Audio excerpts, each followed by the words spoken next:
নমস্কাৰ, তোমালোক সকলোকে লাৰ্ণআপ চেনেলটোলৈ আদৰণি জনাইছোঁ। তো আজি আমি এইচএছ ফাইনেল এক্সামিনেশ্যন 2026ৰ ৰিজাল্ট ডেটটো এষ্টিমেট কৰিম আৰু তাৰ লগতে ৰিজাল্টৰ একজেক্ট ডেটটো তোমালোকে ক'ত কেনেকৈ গম পাব পাৰা সেই গোটেইখিনি বস্তু আজিৰ ভিডিঅ'ত মই তোমালোকক ডেছক্ৰাইব কৰি দিম। তাৰ লগতে আৰু এটা ইম্পৰ্টেণ্ট টপিক মই ডিছকাছ কৰিম যে ৰিজাল্ট ৰিলেটেড আজিকালি বহুতো ফেক নটিচবোৰ ওলাই আছে। তো তোমালোকে কোনবোৰ নটিচ ফেক হয় কোনবোৰ ৰিয়েল হয় সেইটো তোমালোকে কেনেকৈ গম পাব পাৰা সেইখিনি বস্তু আজিৰ ভিডিঅ'টোত মই তোমালোকক ডিছকাছ কৰি দিম। তো এতিয়া চোৱা 16 এপ্ৰিলত তোমালোকৰ এটা ৰাতিপুৱাৰ ভাগত ফেক নটিচ ওলাইছিলে যাৰ মতে তোমাৰ 17 এপ্ৰিলত তোমাৰ ৰিজাল্টটো ডিক্লেয়াৰ হ'ব আৰু তাতে তোমাৰ অফিচিয়েল ৱেবছাইটখিনি দিয়া আছিলে যে ক'ত ক'ত তোমালোকে ৰিজাল্ট চাব পাৰা। তো এইখন নটিচ মতে তোমালোকৰ কি হয় ৱেবছাইটখিনি যিখিনি আছে সেইখিনি ৰিয়েল হয় যে তোমালোকে এইখিনি ৱেবছাইটতে তোমালোকৰ ৰিজাল্টটো চেক কৰিব পাৰা, কিন্তু নটিচটো পিছলৈ গম পাওঁ যে ফেক হয়। তাৰ পিছৰ ভাগত আকৌ তোমাৰ ইভিনিং ভাগত আৰু এখন নটিচ ওলাইছিলে, স্ক্ৰীনত তোমালোকে চাব পাৰিছা যে এইখন মতে তোমাৰ ৰিজাল্টটো মানে কি 21 এপ্ৰিলৰ পিছতহে ডিক্লেয়াৰ হ'ব আৰু বাকীখিনি ইয়াতে দিছে যে আজি ৰাতিপুৱাৰ ভাগত যিবোৰ নটিচ ওলাইছিলে সেইবোৰ ফেক হয়।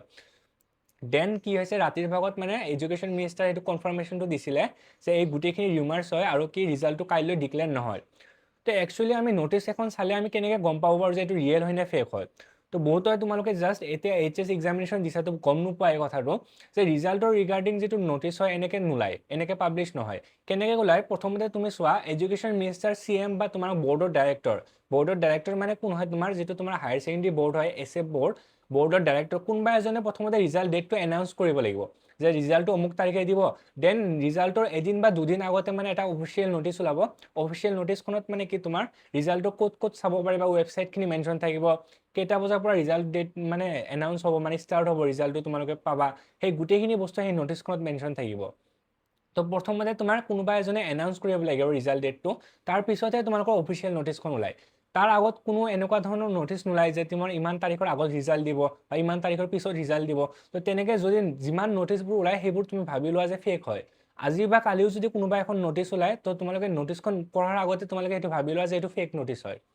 আৰু অফিচিয়েল নটিচটো তোমালোকে অকল অফিচিয়েল ৱেবছাইটতে পাবা, মানে তোমালোকৰ Assam higher secondary education council বা তোমালোকৰ যিটো SF বৰ্ড হয় তো সেই বৰ্ডৰ তোমালোকে অফিচিয়েল ৱেবছাইটতে তোমালোকে ৰিজাল্টৰ নটিচটো পাবা। তো এতিয়া তোমালোকে চোৱা যে ৰিজাল্টৰ একজেক্ট ডেটটো তোমালোকে ক'ত কেনেকৈ গম পাব পাৰা। তো তাৰ বাবে তোমালোকে টুইটাৰ হেণ্ডেল, আজিকালি যাক এক্স হেণ্ডেল বুলি কোৱা হয়, বা ফেচবুক একাউণ্টত তুমি CM বা এডুকেশ্যন মিনিষ্টাৰ তাহাঁতক তুমি ফ'ল' কৰি ৰাখিবা। তো তাহাঁতে মানে কি ছ'চিয়েল মিডিয়াৰ যোগেদি তোমালোকৰ ৰিজাল্ট ডেটটো এনাউন্স কৰিব।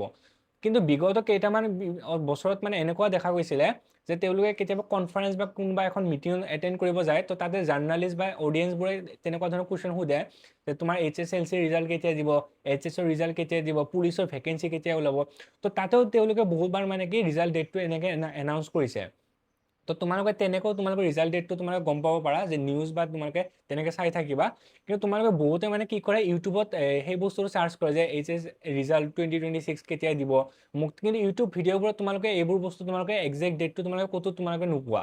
তো তাৰ বাবে তোমালোকে টুইটাৰ হেণ্ডেল বা তোমালোকে ফেচবুকত তোমালোকে CM বা এডুকেশ্যন মিনিষ্টাৰকে তুমি ফ'ল' কৰি ৰাখিব লাগিব আৰু তাহাঁতে তাৰ যোগেদি জনাব, বা কেতিয়াবা কি হয় কনফাৰেন্স বা মিটিং যোগেদিও তেওঁলোকে ৰিজাল্ট ডেটটো এনাউন্স কৰে। তো আমি এজ এক্সপেক্টেড যে ৰিজাল্টটো আমি কেতিয়া দিব বা কেনেকৈ আমি এক্সপেক্ট কৰিব পাৰোঁ ৰিজাল্ট ডেটটো। তো ৰিজাল্টটো যিহেতু এতিয়া তোমাৰ HSLC ৰিজাল্টটো অলৰেডি ডিক্লেয়াৰ কৰিছে তো তাতকৈ তোমালোকৰ বেছি দিন দেৰি নহয়, কাৰণ যোৱা বিগত বছৰত তোমালোকৰ কেনেকুৱা হৈছিলে যে HSLC ৰিজাল্টটো ডিক্লেয়াৰ কৰা উইদিন 1 উইক বা 10 ডেজৰ ভিতৰত দিয়ে। তো যিহেতু অলৰেডি এতিয়া 10 ডেজ কমপ্লিট কৰিলে তো এতিয়া এজ এক্সপেক্টেড কৰা যে এই কেইদিনৰ ভিতৰত অতি সোনকালে তোমালোকৰ ৰিজাল্টটো এই উইক এটা এক্সপেক্ট কৰিব পাৰা যে 27 এপ্ৰিল বা 28 এপ্ৰিলৰ ভিতৰতে তোমালোকৰ ৰিজাল্টটো ডিক্লেয়াৰ কৰিব। তো বিগত তোমাৰ 3-4 বছৰত মানে ৰিজাল্টটো তোমালোকৰ CM বা এডুকেশ্যন মিনিষ্টাৰে কিমান দিন আগতে ডিক্লেয়াৰ কৰিছিলে সেইখিনি বস্তু অলপমান চাওঁ। তো চোৱা 2023 যেতিয়া তোমালোকৰ ৰিজাল্ট ডেটটো এনাউন্স কৰিছিলে CMয়ে, সেইটো এটা আনএক্সপেক্টেড থিং হৈছিলে যে কি ৰিজাল্টটো ৰাতিপুৱাৰ ভাগত CMয়ে টুইটাৰ যোগে জনাইছিলে যে আজিয়ে তোমালোকৰ ৰিজাল্টটো দিব, মানে ৰিজাল্ট ডিক্লেয়াৰ হোৱা 3 ঘণ্টা বা 4 ঘণ্টা আগতে CMয়ে জনাইছিলে। তাৰ বাহিৰে তোমাৰ যিমান বছৰ 2022 বা 2024 2025ত যেতিয়া ৰিজাল্ট ডিক্লেয়াৰ হৈছিলে তো তেতিয়ালৈকে এটলিষ্ট মানে 2 দিন বা 3 দিন আগতে CM আৰু বা এডুকেশ্যন মিনিষ্টাৰে কনফাৰেন্স যোগে বা টুইটাৰ হেণ্ডেল যোগে তোমালোকৰ কনফাৰ্মেশ্যনটো দিছিলে।